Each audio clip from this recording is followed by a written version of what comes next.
नमस्कार दोस्तों, रूडेंस में आपका बहुत बहुत स्वागत है। मैं इस वीडियो में उत्तर प्रदेश अध्यायवार वास्तुनिष्ठ बाईसीटी की बुक से चैप्टर 7 सिंचाई उद्देश्य नदी घाटी परियोजनाएं को डिस्कस करने जा रहा हूं। निम्नलिखित में से कौन सा एक बांध उत्तर प्रदेश में नहीं है? राइट ऑप्शन डी हो जाएगा बदुआ। अहरौरा मिर्ज़ापुर उत्तर प्रदेश में है। अडवा मिर्ज़ापुर उत्तर प्रदेश में है। बघेलखंड बलरामपुर उत्तर प्रदेश में है। बदुआ बांका बिहार में है। उत्तर प्रदेश की सबसे बड़ी बहुउद्देशीय परियोजना निम्नलिखित में से कौन सी है? राइट ऑप्शन ए हो जाएगा रिंद परियोजना। उत्तर प्रदेश की सबसे बड़ी बहुउद्देशीय परियोजना रिंद परियोजना है। रिंद बांध उत्तर प्रदेश में सोनभद्र जिले के पिपरी गांव में स्थित एक गुरुत्वाकर्षण बांध है। रिंद बांध को गोविंद बल्लभ पंत सागर के नाम से भी जाना। उत्तर प्रदेश सिंचाई का सबसे बड़ा स्रोत है। राइट ऑप्शन सी हो जाएगा नलकूप। उत्तर प्रदेश का नहर सिंचाई में देश में प्रथम स्थान है। उत्तर प्रदेश में कुल 2166,000 हेक्टेयर 15.2% क्षेत्र नहर सिंचाई के अंतर्गत आता है। उत्तर प्रदेश के पश्चिमी भाग में नहरों का घनत्व ज़्यादा है। उत्तर प्रदेश में विभिन्न साधनों द्वारा शुद्ध सिंचित क्षेत्र है। नलकूप 74.9%, नहर 15.2%, कुआं 8.8%, तालाब झील आदि 0.5%। उत्तर प्रदेश में निम्नलिखित सिंचाई साधनों में से किससे सर्वाधिक क्षेत्रफल सिंचित है? राइट ऑप्शन बी हो जाएगा नलकूप। निम्नलिखित में से कौन सा नहर उत्तर प्रदेश में अधिकतम क्षेत्रफल की सिंचाई करती है? राइट ऑप्शन सी शारदा नहर उत्तर प्रदेश में अधिकतम क्षेत्रफल की सिंचाई करती है। शारदा नहर उत्तर प्रदेश राज्य की सर्वाधिक लंबी नहर है। यह चंपावत के बनवासा उत्तर प्रदेश उत्तराखंड व नेपाल सीमा पर नामक स्थान पर शारदा नदी से निकली है। नहर का निर्माण कार्य 1920 से प्रारंभ हुआ और 1928 में पूर्ण हुआ। इस नहर से लगभग 8 लाख हेक्टेयर भूमि की सिंचाई होती है। उत्तर प्रदेश की सबसे लंबी नहर है। राइट ऑप्शन डी हो जाएगा शारदा नहर। भारत में नलकूप एवं कूप से सिंचित अधिकतम क्षेत्र वाला राज्य है कौन सा? ए उत्तर प्रदेश है। देश में नलकूपों तथा कूप द्वारा सिंचित अधिकतम क्षेत्रफल वाला राज्य उत्तर प्रदेश है। उत्तर प्रदेश 83.7% भूभाग की नलकूपों द्वारा सिंचाई की जाती है। उत्तर प्रदेश की समस्त कृषित क्षेत्र का 78.48% सिंचित क्षेत्र के अंतर्गत आता है। अर्जुन बांध नहर से उत्तर प्रदेश का लाभान्वित जिला है। राइट ऑप्शन डी हो जाएगा हमीरपुर। अर्जुन बांध उत्तर प्रदेश के महोबा जिले के चरखारी में अर्जुन नदी पर बनाया गया है। अर्जुन बांध की 42 किलोमीटर लंबी मुख्य नहर से महोबा और हमीरपुर जिलों में सिंचाई की जाती है। अतः अर्जुन बांध नहर से उत्तर प्रदेश का लाभान्वित जिला हमीरपुर है। निम्नलिखित में से कौन सी उत्तर प्रदेश की पेयजल परियोजना है? राइट ऑप्शन सी हो जाएगा गोकुल बैराज परियोजना। गोकुल बैराज परियोजना उत्तर प्रदेश की पेयजल परियोजना है। गोकुल बैराज परियोजना का निर्माण सन 1980 के दशक में आगरा, मथुरा, वृंदावन नगरों को पेयजल उपलब्ध कराने के लिए किया गया था। उत्तर प्रदेश के मथुरा गोकुल के मध्य यमुना नदी पर इस परियोजना का निर्माण कराया गया है। उत्तर प्रदेश में रानी लक्ष्मीबाई बांध परियोजना निर्मित है।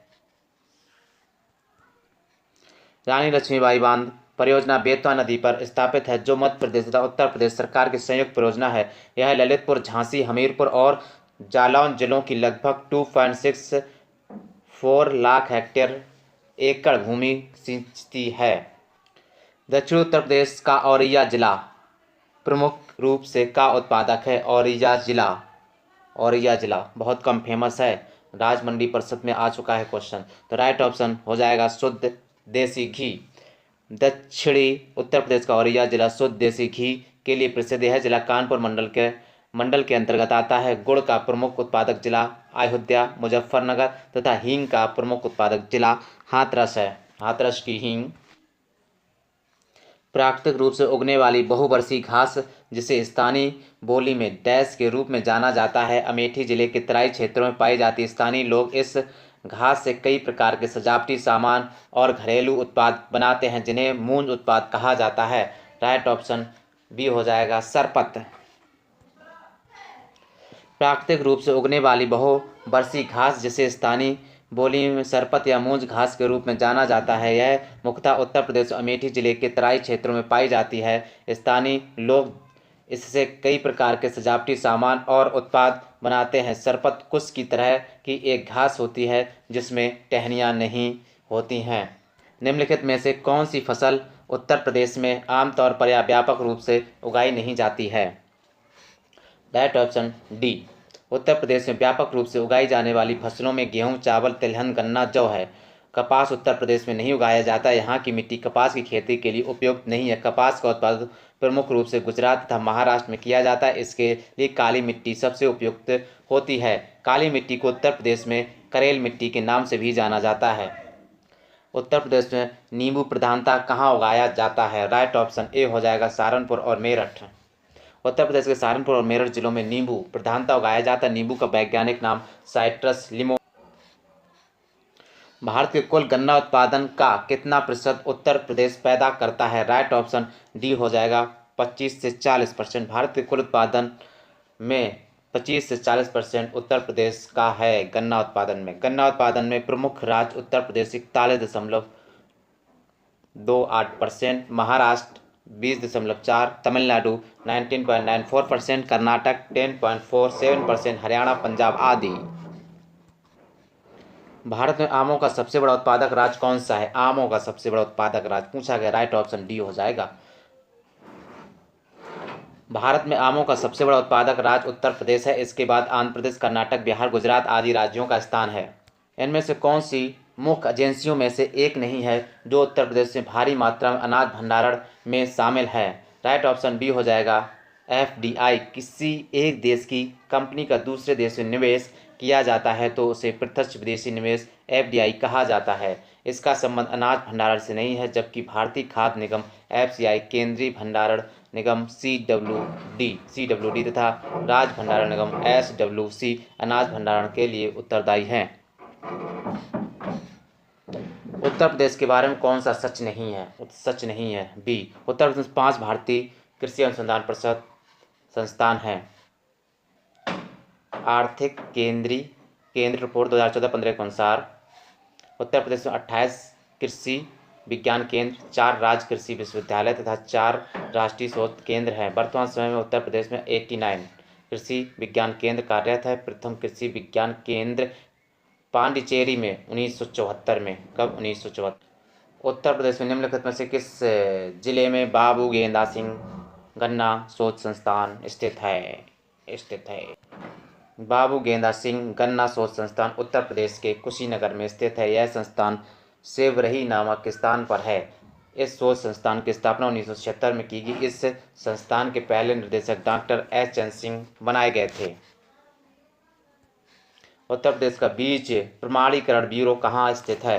राइट ऑप्शन ए हो जाएगा आलमबाग में स्थित। उत्तर प्रदेश में राज्य बीज प्रमाणीकरण ब्यूरो आलमबाग लखनऊ में स्थित है। इसकी स्थापना 2002। उत्तर प्रदेश में कृषक समृद्धि आयोग की स्थापना निम्नलिखित में से किस वर्ष में हुई थी? राइट ऑप्शन बी हो जाएगा 2017 में हुई थी। उत्तर प्रदेश में कृषक समृद्धि आयोग की स्थापना नवंबर 2017 में मुख्यमंत्री की अध्यक्षता में गठित की गई थी। कृषक समृद्धि आयोग का उद्देश्य 2022 तक किसानों की आय दोगुनी करना है। उत्तर प्रदेश का परीक्षा बांध किस नदी पर बहुत बार एग्जाम में पूछा गया? परीक्षा बांध, तो राइट ऑप्शन ए हो जाएगा बेतवा नदी पर है। परीक्षा बांध उत्तर प्रदेश झांसी जिले के परीक्षा नामक स्थान पर बेतवा नदी पर बनाया। उत्तर प्रदेश में आलू निर्यात जोन स्थित है। राइट ऑप्शन ए हो जाएगा आगरा में। उत्तर प्रदेश सरकार ने आलू के निर्यात के लिए निर्यात जोन की स्थापना की, जिसमें आलू निर्यात के लिए आगरा जोन की स्थापना की गई है। उत्तर प्रदेश तराई क्षेत्र में मुख्य रूप से उगाई जाने वाली सुगंधित चावल की किस्म का नाम बताइए। राइट ऑप्शन डी हो जाएगा काला नमक। काला नमक उत्तर प्रदेश के तराई क्षेत्र सिद्धार्थनगर में मुख्य रूप से उगाई जाने वाली सुगंधित चावल की किस्म यह है। भारत के अच्छे गुणवत्ता वाले सुगंधित चावलों में से एक है। इसकी खेती बौद्ध काल 600 ईसा पूर्व से की जा रही है। यह पूर्वी उत्तर प्रदेश के हिमालयी तराई क्षेत्र में काफ़ी मात्रा में उगाया जाता है। इसे उत्तर प्रदेश सुगंधित काले मोती के रूप में भी जाना जाता है। चावल के अधिक उत्पादन के कारण चंदौली को चावल का कटोरा कहते हैं। चंदौली को चावल का कटोरा भी कहते हैं, ये भी याद रखना है। उत्तर प्रदेश नहरों के माध्यम सतह के पानी की बेहतर आपूर्ति प्रदान करने के लिए इनमें से कौन सा प्रमुख सिंचाई और बहुउद्देशीय परियोजनाओं में से एक नहीं है? राइट ऑप्शन ए हो जाएगा वर्षाजनक। उत्तर प्रदेश सिंचाई के लिए नहरों को बहुउद्देशीय परियोजना के रूप में विकसित किया गया। इस उद्देश्य से 1973-74 में प्रदेश में 3 समादेश विकास परियोजनाओं शारदा, सहायक, ग्रामगंगा व गंडक को शुरू किया गया। शारदा नहर प्रदेश की सबसे बड़ी नहर सिस्टम। उत्तर प्रदेश राज्य में टिहरी बांध परियोजना किस देश के सहयोग से पूरी की जाएगी? राइट ऑप्शन डी हो जाएगी सोवियत रूस। टिहरी बांध परियोजना का निर्माण भारत के उत्तराखंड राज्य के टिहरी जिले में भागीरथी नदी पर सोवियत रूस के सहयोग से किया गया है। टिहरी बांध की ऊंचाई 260.5 मीटर 855 फीट है। वर्तमान में इसकी स्थापित क्षमता 2400 मेगावाट है। भारत सरकार ने यहाँ अतिरिक्त 1000 मेगावाट की इकाई लगाने की मंजूरी दे दी है। टिहरी बांध परियोजना पर केंद्र सरकार ने 75% व राज्य सरकार ने 25% धन। उत्तर प्रदेश राज्य में निम्नलिखित में से सबसे ऊंचा बांध कौन सा है? राइट ऑप्शन बी हो जाएगा रामगंगा बांध। रामगंगा बांध का निर्माण 1978 में धामपुर बिजनौर के रामगंगा नदी पर किया गया था, जो 127.5 मीटर ऊंचा है। जबकि माता टीला बांध का निर्माण 1958 में बेतवा नदी पर ललितपुर में किया गया था। इसकी ऊंचाई 45.72 मीटर है तथा रिंद बांध सोनभद्र में रिंद नदी पर स्थित है। इसकी ऊंचाई 51.46 मीटर है। मेजा बांध मिर्जापुर में बेलन नदी पर स्थित है। इसकी ऊंचाई 40। उत्तर प्रदेश में परीक्षा बांध किस नदी पर बनाया गया है? राइट ऑप्शन सी हो जाएगा बेतवा नदी पर बनाया गया है। उत्तर प्रदेश राज्य में परीक्षा बांध बेतवा नदी पर बना है। इसके जलाशय का उपयोग बिजली उत्पादन के लिए परीक्षा थर्मल पावर प्लांट द्वारा किया जाता है। बेतवा नदी हमीरपुर के निकट यमुना नदी में मिल जाती है।